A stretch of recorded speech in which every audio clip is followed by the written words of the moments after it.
Welcome to Agri-Pulse Newsmakers, where we aim to take you to the heart of ag policy. I'm your host, Lydia Johnson. This week, we're bringing you a special edition of the show from the Minnesota Farm Fest. We'll have conversations with ranking members of both the House and Senate Agriculture Committees. Thousands of ag industry leaders were gathered in Southwest Minnesota for educational sessions, policy discussions, and to see the latest ag innovations this week. For those in rural America, there was much curiosity about benefits to farm country and President Trump's One Big Beautiful Bill, prospects for a skinny farm bill this fall, and the second Make America Healthy Again Commission report due out next week. To begin, USDA recently announced a broad reorganization plan that would move over half the department's Washington-based staff outside of the Beltway. We asked Senator Amy Klobuchar, the ranking member on the Senate Ag Committee, if she was reassured about the relocation plan after the committee's recent hearing, and USDA Deputy Secretary Stephen Baden's comments at Minnesota Farm Fest. I'm really concerned about what's going on. You know, we are down 15,000 employees, and we're down 1,600 researchers because of terminations or because of early buyouts and the like. And I just don't think that's good for rural America. So I start from that basis. And you look at the tariffs and all the inconsistencies in drying up markets, all of this is not good for rural. And then you look at what the farmers are dealing with anyway, which is, of course, input costs, weather, things that they can't control. And one thing we want to make sure is the USDA has their backs. So this reorg plan would move half of the employees into states that are not in Minnesota. In fact, they are not even in the upper Midwest. So you'd have people moving to Utah, which is number 37 for ag in the country, to Indiana, Missouri, North Carolina, nowhere near us, yet they're not in the room where it happens. But I really want to get a farm bill done, and this is what I want to do. Number one, making sure that the loan limit increases for our farmers. It's been set years and years ago, and costs have gone way up. Senator Hoeven and I have a legislation to take that from $2 million to $2.6 million for ownership loans, and also operating loans would go up as well. We've got to do more on allowing for grazing on CRP lands. Senator Thune and I have that bill. We can do more on ARC and reference prices, and that's something that we could do in a farm bill. That was harder to do some of this in the budget bill.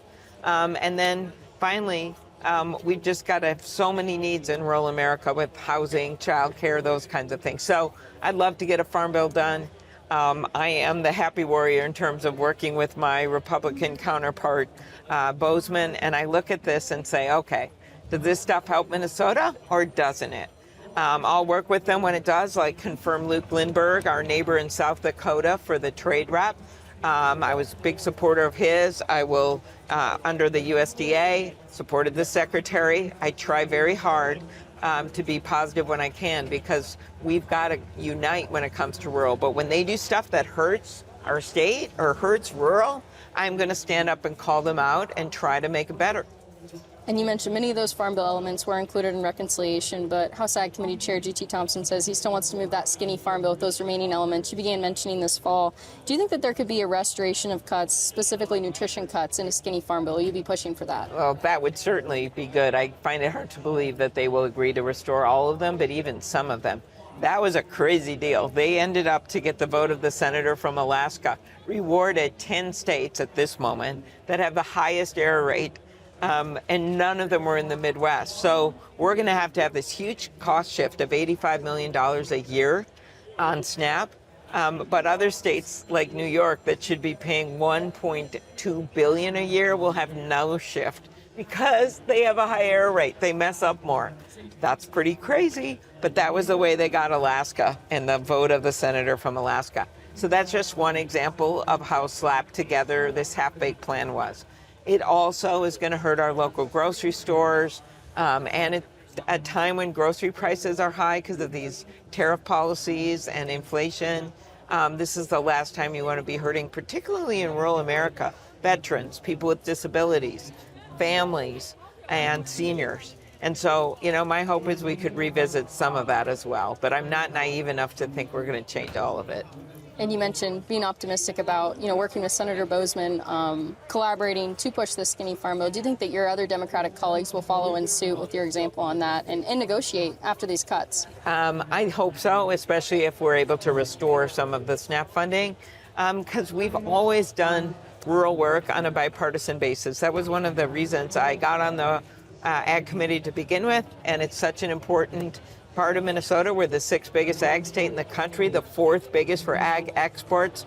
We are number 1 for sugar beets. We are number 1 when it comes to turkeys. I always love saying that in Washington.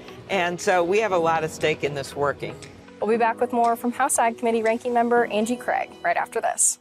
These are the farmers and ranchers who help build the America we depend on, and Farm Credit is here for them, supporting rural communities and agriculture with reliable, consistent credit and financial services. In good times and bad, we provide loans to farmers and ranchers, farmer-owned cooperatives, rural home buyers, agribusinesses, and rural infrastructure providers. We help agricultural producers feed the world. Learn more today. I think some of sustainability to farmers just comes second nature. If you asked a farmer, are you sustainable? They'd probably look at you maybe a little funny and say, I don't think I'm doing anything that special, but it really is just what they do. We're all farmers, and our goal is taking the best care of our land, our cattle, our natural resources. This is my sustainability story.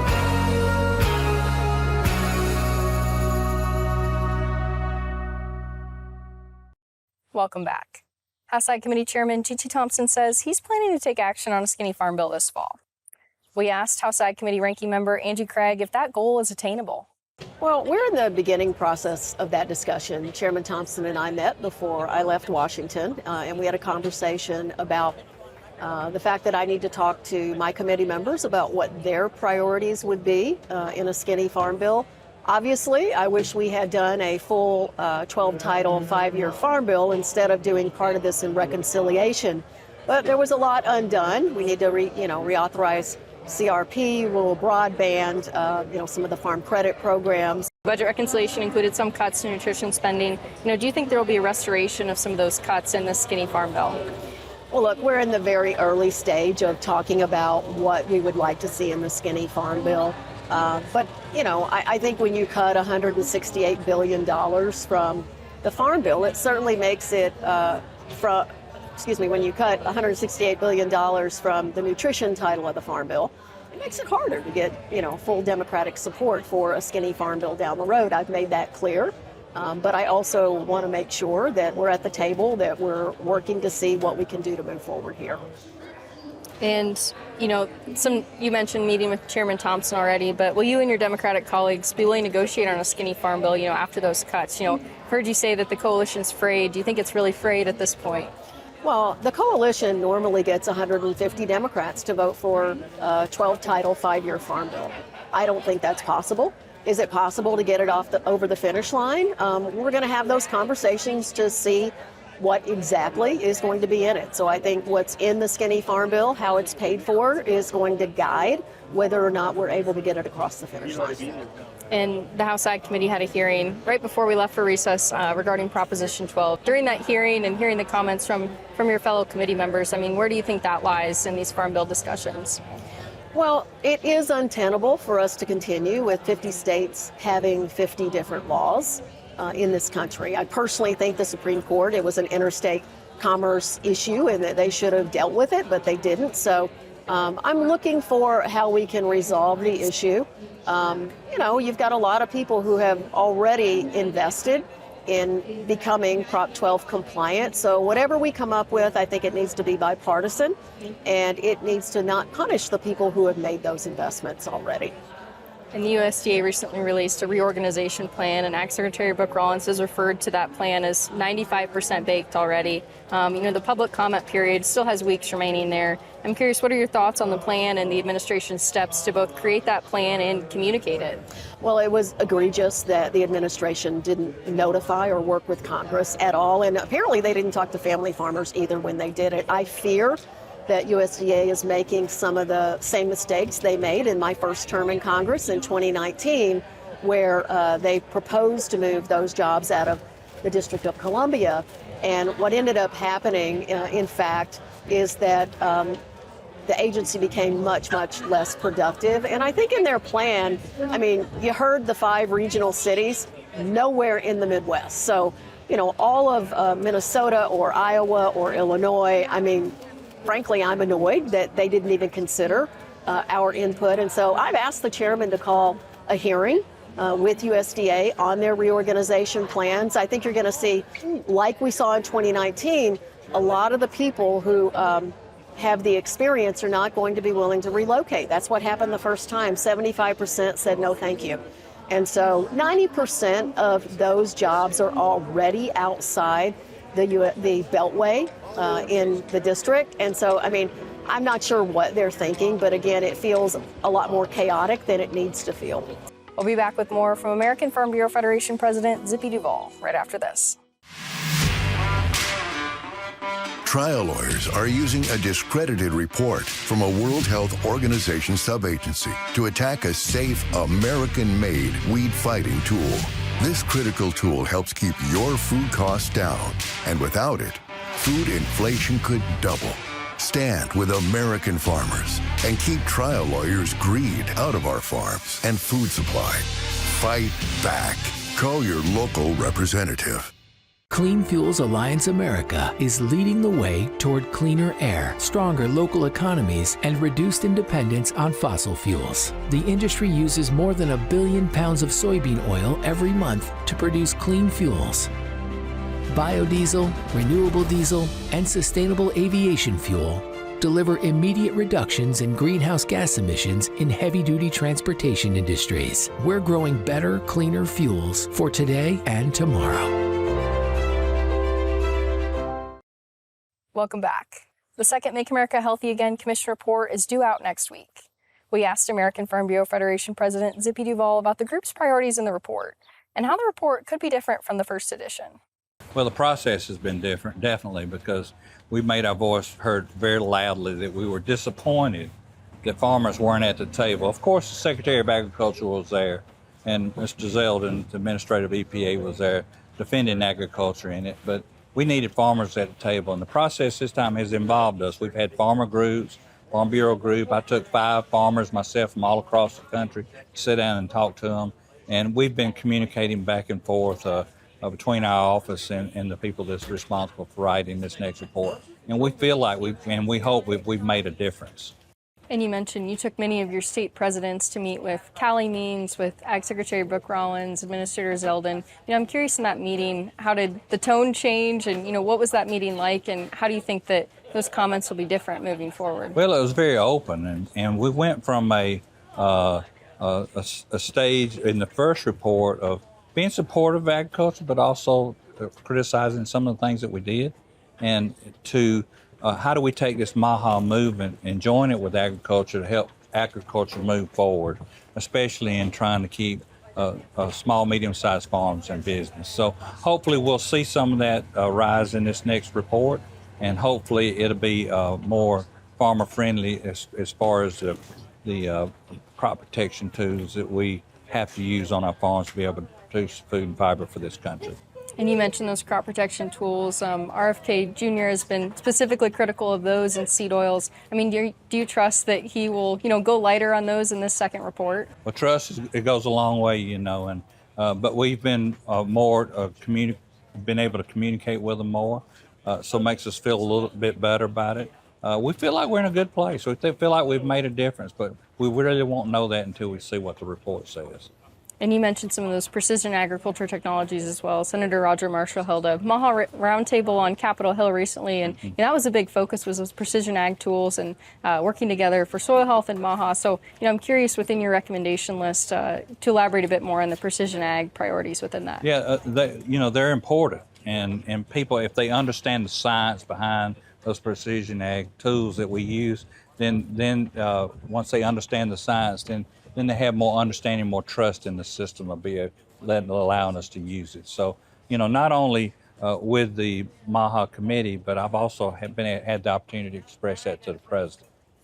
And turning gears, President Trump's One Big Beautiful Bill Act was signed into law around the 4th of July. I'm curious, what are you hearing producers looking forward to most in that bill? There's many very important provisions for farm country. Yeah, well, the first thing that really happened was we modernized the reference prices, which needed to be done because, the crop we've got in the ground today is the most expensive crop we've ever had in the ground, and those reference prices weren't at a level to be helpful to us. So that was fixed. And then, of course, the tax bill part of the One Big Beautiful Bill is a huge thing for farmers and ranchers and small businesses across this country. I'm curious, here at Farm Fest, lots of sessions regarding, the future of sustainable ag and the boost to the farm safety net and everything in between. But from your perspective, what are you hearing from producers here on the ground in Minnesota? What are their biggest concerns as we finish the summer and move into the fall? Well, their attention is beginning to turn toward harvest and what the weather might do to them as they try to harvest their crops. And then, of course, what's that crop going to be worth? What value is it going to have? And then the next step is I got to go back to my banker and get an operating loan, plant next year's crop. And that's exactly what I told the president. The economics in farmland is very, very bad. Commodity prices are bad. And it's going to be very difficult if he don't pull off some of these trade treaties and been able to level the playing field and us to be able to move our products. It's going to be very difficult for our farmers moving into the future and getting operating loans and being able to keep their farms sustainable. We'll be back with more from Congressman Brad Finstad right after this. I think some of sustainability to farmers just comes second nature. If you asked a farmer, are you sustainable? They'd probably look at you maybe a little funny and say, I don't think I'm doing anything that special, but it really is just what they do. We're all farmers, and our goal is taking the best care of our land, our cattle, our natural resources. This is my sustainability story.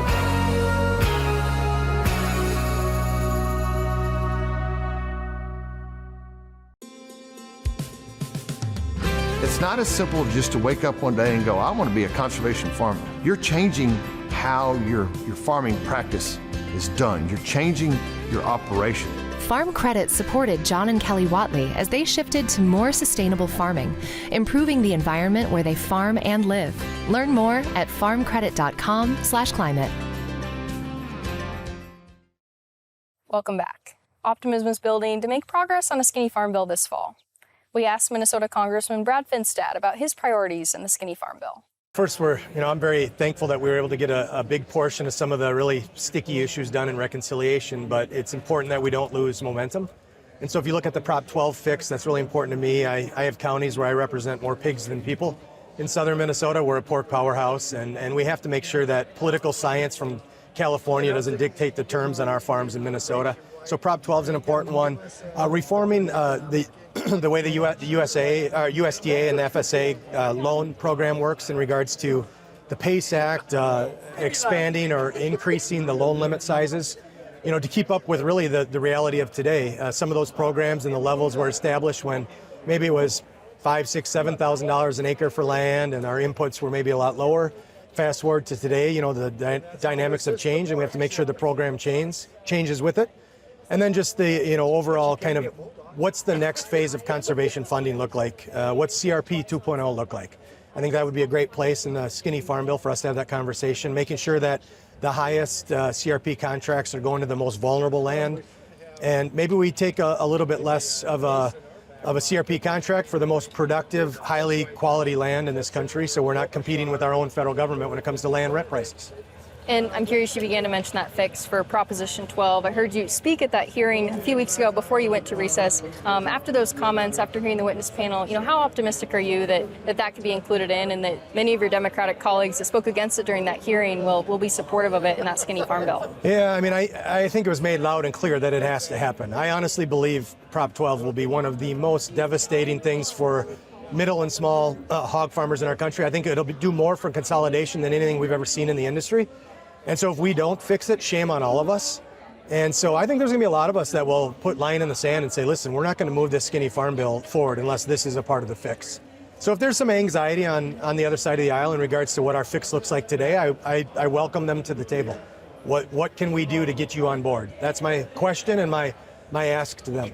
President Trump's tariff policy have generated $30 billion in revenue just last month alone. I'm curious, there's some exemptions, but ag is still waiting for some of the deal making with specific trading partners. Is farm country initially was very concerned about a potential trade war? Are they right to be concerned about a trade war? What do you see as an outlook looking forward in the trade space? Well, I would say that the old threat of a trade war doesn't necessarily seem to be playing out. I know it was good political rhetoric, and I know everyone is loving to run on political emotions right now, but it's not reality.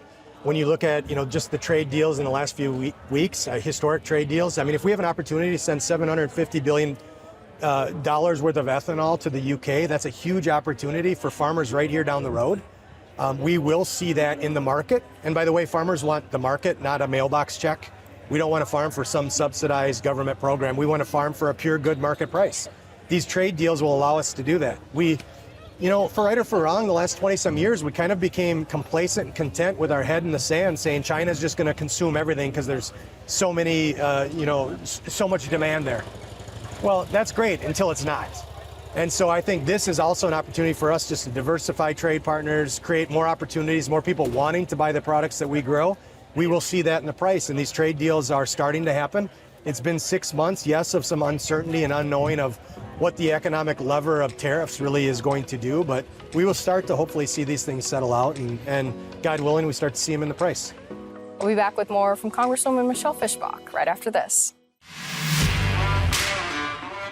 Trial lawyers are using a discredited report from a World Health Organization subagency to attack a safe, American-made weed-fighting tool. This critical tool helps keep your food costs down, and without it, food inflation could double. Stand with American farmers and keep trial lawyers' greed out of our farms and food supply. Fight back. Call your local representative. Clean Fuels Alliance America is leading the way toward cleaner air, stronger local economies, and reduced dependence on fossil fuels. The industry uses more than 1 billion pounds of soybean oil every month to produce clean fuels. Biodiesel, renewable diesel, and sustainable aviation fuel deliver immediate reductions in greenhouse gas emissions in heavy-duty transportation industries. We're growing better, cleaner fuels for today and tomorrow. Welcome back. Dozens of U.S. trading partners were stung with higher tariffs after President Trump's August 1st negotiating deadline passed. We asked Minnesota Congresswoman Michelle Fischbach for her thoughts on the president's tariff negotiations so far. He is bringing people to the table, and that's an incredible feat. For 4 years, we didn't have much going on with trade, and now we have people at the table. And I think that the Deputy Secretary mentioned, in addition to that we are talking ag. Ag is at the forefront of those negotiations, and so we are trying to open those markets. I think he mentioned Japan now taking U.S. rice, and with the UK, we opened up beef, and we both opened up ethanol, and so. The ag issue is at the forefront of those negotiations. And so I think the president is using the tariffs to bring those people to the table. I mean, numerous countries are writing those letters to make sure that they are at the table. And you mentioned many of those countries coming to the table, but the administration has mentioned some tariff exemption lists, which are critical for many ag and food products. Given your ag-heavy district, what tariff exemptions are you specifically pushing for? Well, we'll continue to. There's in addition to the ag that we're looking at, there's some manufacturing, but we'll continue to push those and work with the administration to make sure that we are meeting the needs. Have you been given, kind of a indication of how those tariff exemption lists are being assembled, or, for each country, each trading partner? I will say I think they're part of the negotiations. I think, number one, they're part of the negotiations, but in addition to that, our trade subcommittee continues to look at those too and encourage whatever we can do to make sure that that we're meeting the needs of the ag community. And economists have predicted that farm country will begin feeling the effects of those tariff policies come harvest time. Do you agree with that? And is farm country still justified to be worried about a potential trade war? Well, I think what we're taking a look at, and we were talking a little bit about it earlier, about if there is a need. In 2017, they came through with aid for those farmers that were struggling with the tariff issues. I'm hoping that it doesn't get to that. I hope certainly that we are able to deal with that well before that issue. But, we will continue to monitor. And I think that's, and hearing from farmers, hearing the effects of it, and continuing that conversation and continuing to pursue those is an important part of the whole negotiation process. And we're at Minnesota Farm Fest. Are you hearing concerns from farmers about trade, about tariffs? What are the biggest concerns that you're hearing from your constituents this week here at the farm show? We do hear about the low prices. Nothing necessarily that we can always do about that, but I think what we are hearing about too is the wins that we did have in that in the reconciliation package with those taxes. We had heard a lot about that over the years. The reference prices, the information, or the provisions in that were included from the Farm Bill. Thanks for joining us for another episode of Agri-Pulse Newsmakers. We'll be back in Washington next week with a special edition of the show, diving into the details of the new Make America Healthy Again Commission report. For Agri-Pulse, I'm Lydia Johnson. Thanks for watching. Newsmakers is a production of Agri-Pulse Communications. You can also find our new content on YouTube and wherever you get your podcasts. And don't forget to follow Agri-Pulse and our correspondents on social media to get breaking news and more. For agriculture, trade, food, environment, and regulatory news, your source is agripulse.com.